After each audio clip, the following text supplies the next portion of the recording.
Mi novia dijo, te ves tan ridículo llorando después de abrirme con ella, así que decidí echarla de mi casa. Tengo 31 años y soy emprendedor. Desde hace 6 años me dedico a la comercialización de insumos hospitalarios. No soy fabricante, compro al mayoreo y distribuyo a clínicas y hospitales privados. Manejo principalmente cubrebocas, batas quirúrgicas, guantes, campos estériles y algunos equipos de protección personal. Trabajo con contratos por volumen, entregas programadas y pagos contra factura. Es un negocio que requiere disciplina, logística y confianza. Durante la pandemia el negocio creció mucho. Después se estabilizó, pero logré mantener una cartera sólida de clientes. No me considero millonario, pero sí estable. Vivo en un departamento que compré hace 4 años. Lo adquirí antes de conocer a mi novia, Laura, de 28 años. Llevamos casi 3 años de relación y 1 viviendo juntos. Ella se mudó conmigo, dividimos gastos de servicios y despensa, pero el departamento está a mi nombre. Hasta hace poco, nuestra relación parecía estable. No perfecta, pero funcional. Teníamos desacuerdos normales, horarios, orden, tiempo juntos. Nada que pareciera insuperable. Todo cambió hace 5 semanas. Tengo un almacén mediano a las afueras de la ciudad. No es enorme, pero suficiente para manejar inventario rotativo. Ahí guardo la mercancía antes de distribuirla. Trabajo con pedidos grandes que muchas veces ya están apalabrados con hospitales. Es decir, firmo acuerdos de suministro y compro la mercancía para cumplir entregas específicas. A principios de mes había cerrado varios contratos importantes. 2 clínicas privadas nuevas y la renovación anual con un hospital que ya llevaba años trabajando conmigo. En total, tenía almacenado producto por un valor aproximado de $50,000. Cubrebocas quirúrgicos, batas, cajas completas listas para ser despachadas en las siguientes semanas. El incendio ocurrió un martes por la madrugada. Me llamó el velador a las 3:17 de la mañana. Al principio pensé que era un error. Cuando contesté, lo escuché gritar que salía humo del almacén. Me vestí en menos de 1 minuto y conduje hasta allá sin entender completamente lo que estaba pasando. Cuando llegué, ya había fuego saliendo por una de las ventanas laterales. Los bomberos llegaron rápido, pero el fuego avanzó con una velocidad que no esperaba. Los materiales, aunque no son altamente inflamables por sí mismos, estaban empaquetados en cartón y plástico. Eso fue suficiente. Ver cómo el lugar donde había invertido años de trabajo se consumía fue una experiencia que no había vivido antes. No sentí pánico en ese momento. Sentí una especie de vacío. Estaba ahí, mirando, sin poder hacer nada útil. El fuego se controló después de casi 1 hora. El daño fue total en la zona de almacenamiento principal. Cajas colapsadas, producto contaminado por humo y agua. Incluso lo que no se quemó quedó inutilizable por normas sanitarias. No se puede vender material médico que haya estado expuesto a humo o humedad. Al día siguiente, el peritaje preliminar indicó que probablemente fue un cortocircuito en el sistema eléctrico antiguo del inmueble. Aún estoy en proceso con el seguro, pero hay cláusulas, tiempos de investigación y deducibles. Nada inmediato. Esa misma mañana tuve que hacer llamadas que nunca imaginé hacer. Expliqué a las clínicas que había ocurrido un incendio y que no podría cumplir las entregas en las fechas pactadas. Algunas fueron comprensivas. Otras no tanto. En este sector, la puntualidad no es opcional, es crítica. No entregar a tiempo significa que buscarán otro proveedor. La pérdida directa en mercancía fue de poco más de $50,000. Pero el verdadero impacto no es solo ese número. Es la credibilidad, la confianza, los contratos futuros. Durante los días siguientes apenas dormí. Me reuní con el contador, con el abogado, con el agente del seguro. Revisé cada contrato para evaluar penalizaciones. Intenté conseguir mercancía de emergencia con otros proveedores, pero los tiempos de importación y distribución no juegan a favor cuando necesitas reponer grandes volúmenes en días. Laura estuvo presente cuando recibí la confirmación final de que prácticamente todo el inventario estaba perdido. Me abrazó en ese momento. Me dijo que lo superaríamos, que solo era dinero.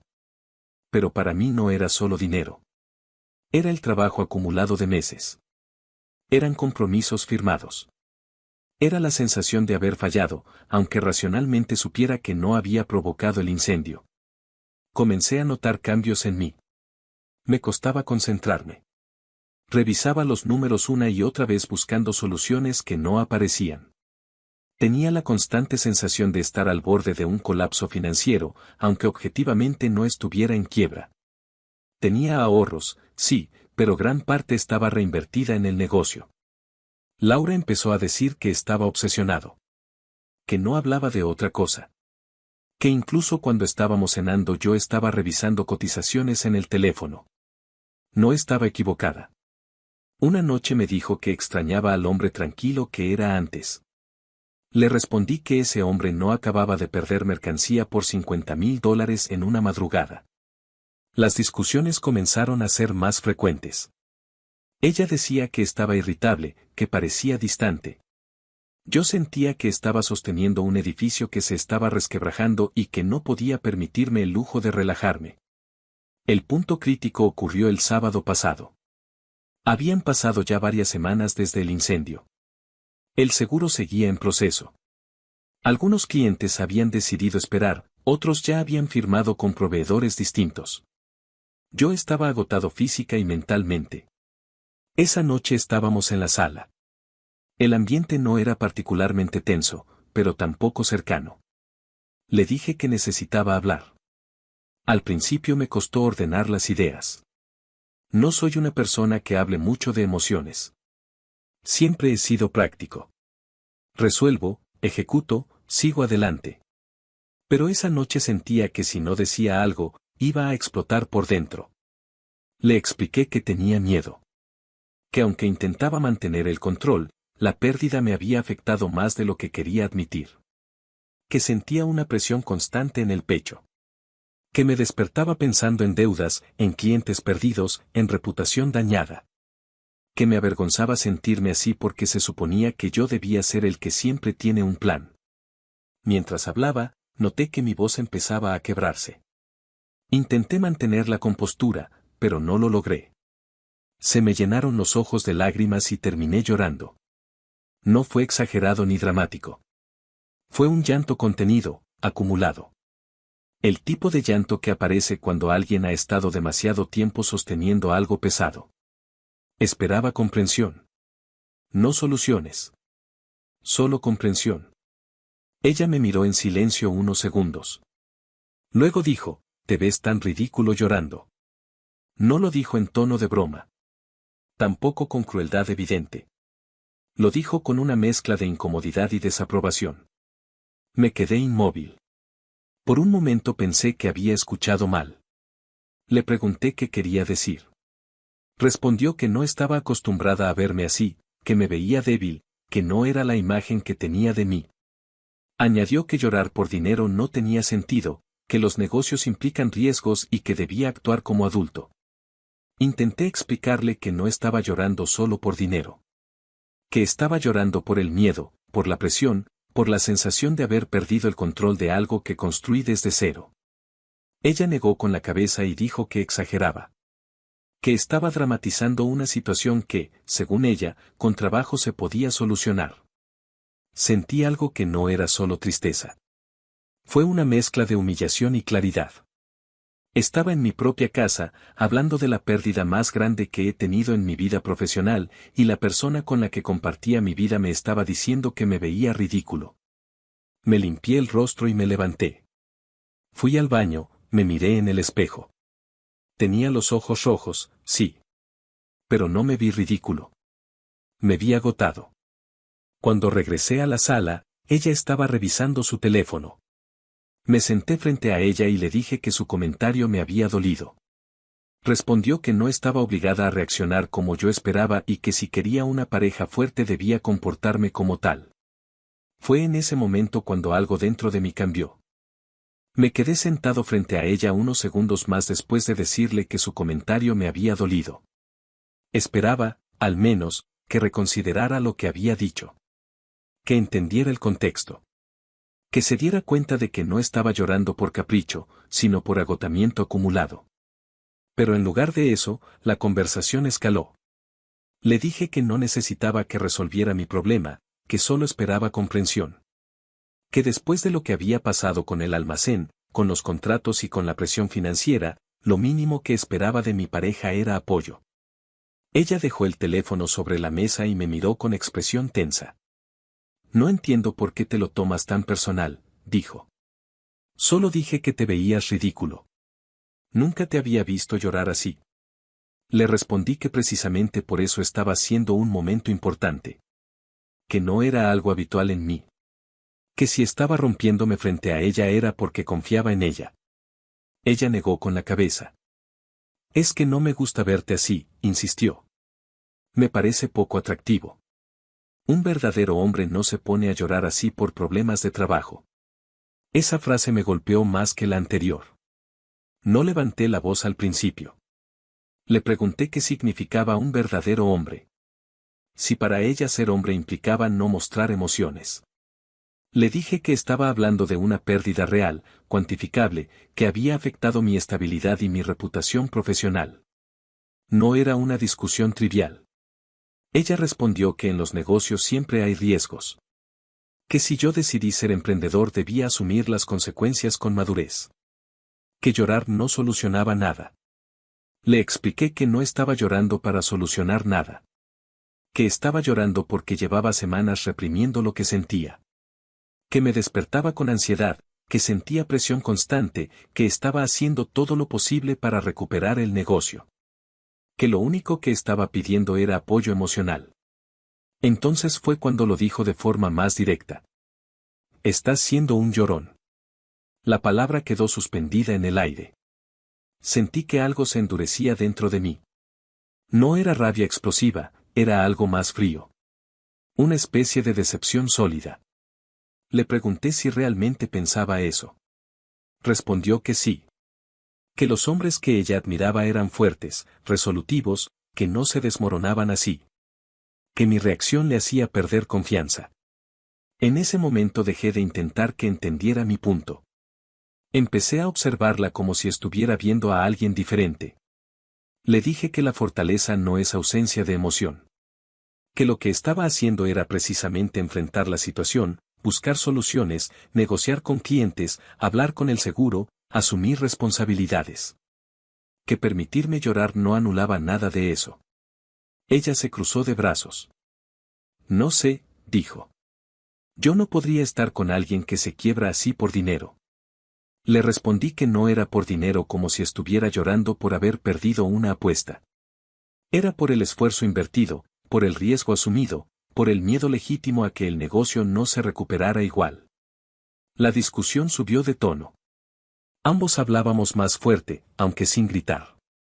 Había tensión acumulada que no tenía que ver solo con esa noche. En algún punto le dije algo que había estado evitando pensar en voz alta. Yo creí que podía contar contigo. Ella respondió casi de inmediato. Puedes contar conmigo, pero no para esto. No para que te pongas a llorar como si el mundo se hubiera acabado. Ese fue el punto de quiebre definitivo. Respiré profundo y decidí cambiar el enfoque. Le dije que, más allá de la discusión emocional, había algo práctico que debíamos hablar. Que la pérdida había sido grande. Que aunque confiaba en que podría recuperar el negocio con el tiempo, en el corto plazo necesitaba ajustar gastos. Le expliqué con números. Le dije que $50,000 en inventario no se recuperan de un día para otro. Que aunque el seguro respondiera parcialmente, habría deducibles y tiempos muertos. Que necesitaba liquidez para reponer mercancía y no perder más clientes. Que durante los próximos meses lo responsable era apretarnos el cinturón. Le dije que eso significaba reducir salidas a restaurantes caros, viajes innecesarios y compras de lujo. Que era una etapa temporal, pero necesaria. Ella me miró como si hubiera dicho algo absurdo. ¿Estás hablando en serio?, preguntó. Sí, respondí. Es lo lógico. No podemos seguir gastando como si nada hubiera pasado. Su expresión cambió a molestia abierta. Ni pienses que yo voy a limitarme por tu mala suerte, dijo. Yo no provoqué ese incendio. Le respondí que no estaba culpándola de nada. Que simplemente éramos pareja y vivíamos juntos. Que las decisiones financieras nos afectaban a ambos. Ella negó con firmeza. Yo quiero seguir viviendo como hasta ahora. Me gusta salir a cenar a buenos lugares. Me gusta comprarme ropa de calidad. No voy a empezar a contar monedas porque tú perdiste dinero. Sentí incredulidad. Le pregunté si entendía que estábamos hablando de estabilidad. Que no era un capricho mío. Que, si el negocio se debilitaba más, todo se complicaría. Ella respondió que exageraba. Que siempre había ganado bien y que seguramente en unos meses todo volvería a la normalidad. Que no veía por qué tenía que sacrificar su estilo de vida por algo que, según ella, era temporal. Le dije que precisamente porque era temporal debía manejarse con prudencia. Que los negocios no se sostienen con optimismo vacío, sino con planificación. Entonces dijo algo que terminó de aclarar todo para mí. Yo no estoy contigo para vivir con miedo. Si vas a volverte obsesivo y además ahora austero, no es lo que quiero. La palabra austero la pronunció casi con desprecio. En ese momento entendí que no estábamos hablando solo de dinero. Estábamos hablando de valores. De prioridades. De cómo cada uno entendía la responsabilidad. Le pregunté directamente. Si las cosas se ponen difíciles, ¿tu respuesta es seguir gastando igual y esperar que todo se arregle solo? Ella respondió que su respuesta era no dejar que una mala racha definiera su vida. Yo le dije que para mí la madurez implicaba ajustar cuando era necesario. Que si yo pedía moderación no era por tacañería, sino por estrategia. La conversación dejó de ser una discusión emocional y se convirtió en algo más frío. Más claro. La miré y sentí que estaba frente a alguien que quería la versión cómoda de mí. El proveedor estable, el hombre resolutivo que paga cenas caras y compra regalos sin pensarlo dos veces. Pero no la versión vulnerable, ni la que atraviesa una crisis. Me puse de pie. Ella siguió hablando, diciendo que estaba exagerando todo, que estaba convirtiendo un problema manejable en un drama. La interrumpí con calma. Creo que deberías irte. Se quedó en silencio. ¿Cómo? Creo que deberías irte de mi casa, repetí. Si no estás dispuesta a apoyarme cuando las cosas se complican y además no estás dispuesta a ajustar gastos en un momento así, entonces no tiene sentido que vivamos juntos. Se levantó también, visiblemente alterada. ¿Me estás echando por esto? No es solo por esto, respondí. Es por lo que representa. Intentó argumentar que estaba reaccionando de forma impulsiva. Que al día siguiente pensaría diferente. Que no podía tomar una decisión así en caliente. Le dije que no era una decisión impulsiva. Que escucharla llamarme llorón y decir que un verdadero hombre no llora había cambiado algo en mí. Que escucharla decir que no estaba dispuesta a limitarse en nada mientras yo intentaba estabilizar mi negocio me dejó claro que no estábamos en el mismo lugar. Hubo un silencio pesado. Le dije que podía quedarse esa noche si quería, pero que necesitaba buscar otro lugar en los siguientes días. Que el departamento era mío y que no me sentía cómodo compartiéndolo con alguien que veía mi vulnerabilidad como debilidad. Ella me miró con una mezcla de enojo y sorpresa. Como si no hubiera considerado la posibilidad real de que la echara. Cuando le dije que debía irse, su reacción no fue inmediata. Durante unos segundos pareció procesar lo que acababa de escuchar. Luego su expresión cambió de sorpresa a enojo. Eres un llorón, dijo con voz más alta. ¿Sabes qué? Mañana mismo me voy a buscar a un verdadero hombre. La frase no fue dicha como amenaza sutil, fue directa. Buscaba herir. Algo en mí se rompió en ese instante. Hasta ese momento había intentado mantener la calma, sostener la conversación desde la lógica, incluso cuando ella me había llamado débil. Pero escuchar que me reemplazaría por un verdadero hombre fue el detonante. Me levanté y esta vez sí levanté la voz. Entonces hazlo de una vez, le dije. Si eso es lo que quieres, no esperes hasta mañana. Ella abrió los ojos con incredulidad. ¿Qué te pasa? Respondió gritando. Estás exagerando todo. No, contesté. Estoy tomando en serio lo que tú misma estás diciendo. Si crees que soy un llorón y que necesitas a alguien diferente, adelante. La discusión escaló rápidamente. Los dos hablábamos fuerte. Ella empezó a llorar, pero no era un llanto contenido como el mío había sido antes. Era un llanto mezclado con rabia. No puedes hacerme esto, dijo entre sollozos. Solo lo dije porque estaba enojada. Estoy estresada también. No entiendes la presión que siento. Le pregunté qué presión justificaba llamarme ridículo por llorar y luego amenazar con buscar a otro hombre. Respondió que todo había sido una reacción, que yo la estaba llevando al límite con mi actitud negativa desde el incendio. Dijo que se sentía desplazada por el negocio, que desde que ocurrió lo del almacén yo solo hablaba de números y problemas. Que estaba cansada de vivir en tensión constante. Que también estaba estresada. Le dije que si estaba estresada podía haberlo expresado sin descalificarme. Que lo que había hecho no era comunicación, era desprecio. Intentó acercarse y tocarme el brazo. No quiero irme, dijo. Solo estaba molesta. No hables en serio.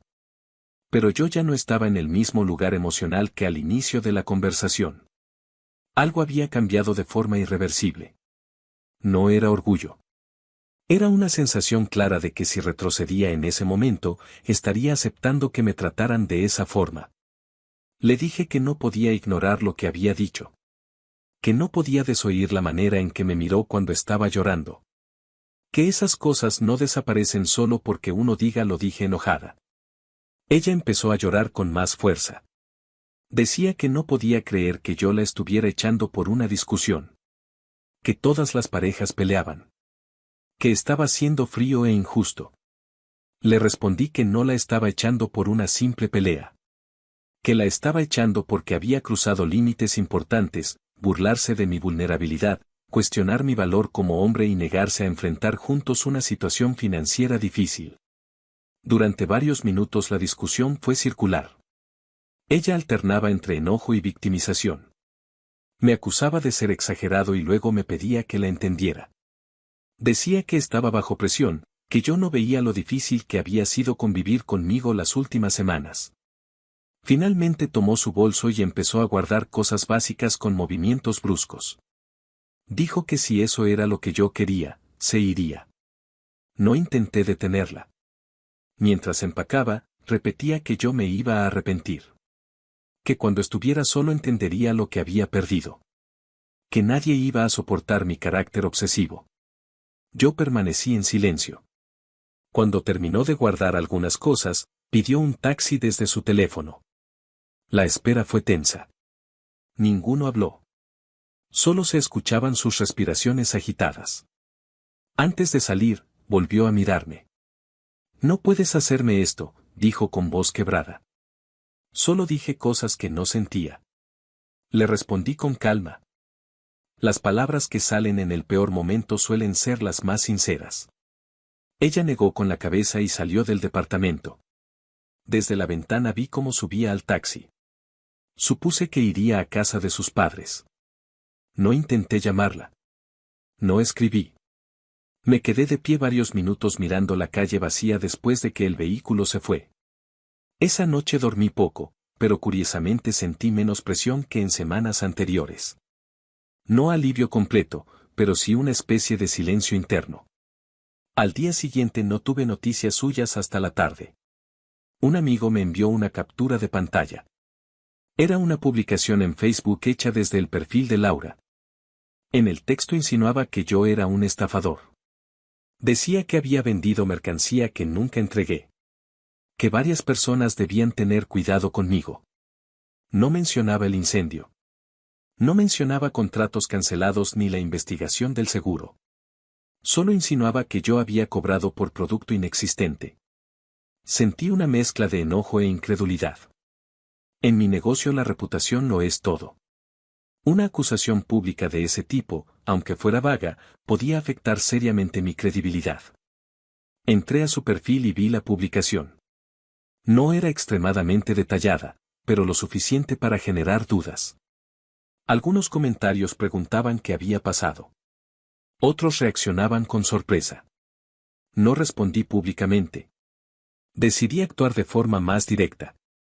Primero, tomé capturas de pantalla. Luego presenté un reclamo formal ante la plataforma por difamación y contenido falso que afectaba mi actividad comercial. Adjunté documentación básica que demostraba la existencia del incendio y la relación contractual con mis clientes. También envié mensajes privados a 2 clientes con los que sabía que ella tenía contacto indirecto, aclarando la situación de manera profesional, sin entrar en detalles personales. Durante las siguientes horas estuve pendiente.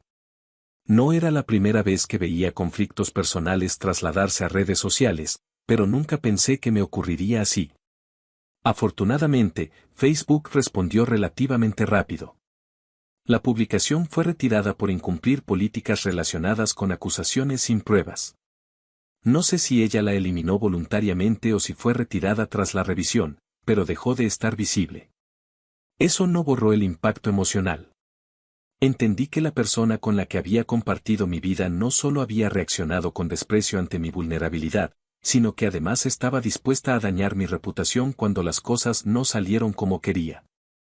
Han pasado varias semanas desde entonces. El proceso con el seguro sigue su curso, pero ya tengo confirmación de que cubrirán una parte significativa de la pérdida. No todo, pero lo suficiente para respirar. Más importante aún, mis clientes más fieles decidieron quedarse. 2 hospitales aceptaron reprogramar entregas. Una clínica incluso me ofreció un anticipo parcial para ayudarme a reponer inventario más rápido. Ese gesto me recordó que la confianza construida durante años no desaparece por una crisis. He trabajado de manera más cautelosa. Reduje gastos personales como dije que debía hacerlo. Ajusté proyecciones. Negocié plazos con proveedores. No ha sido fácil, pero empiezo a ver estabilidad nuevamente. En lo personal, el silencio en el departamento ha sido extraño, pero también revelador. No he intentado retomar contacto con Laura. Ella tampoco ha vuelto a escribir después de que la publicación fue eliminada. A veces pienso en esa noche en el sofá. En el momento exacto en que me dijo que me veía ridículo llorando. No por el dolor del comentario en sí, sino por lo que representó. Perder mercancía por $50,000 fue duro. Pero perder la ilusión de que la persona a tu lado estará contigo cuando el negocio, el dinero o la imagen se tambalean, es otra clase de pérdida. Hoy el negocio comienza a recuperarse. No estoy donde estaba antes del incendio, pero tampoco estoy en ruinas. Y al menos tengo claridad sobre algo, prefiero reconstruir desde cero con dignidad, que sostener estabilidad aparente al lado de alguien que confunde vulnerabilidad con debilidad.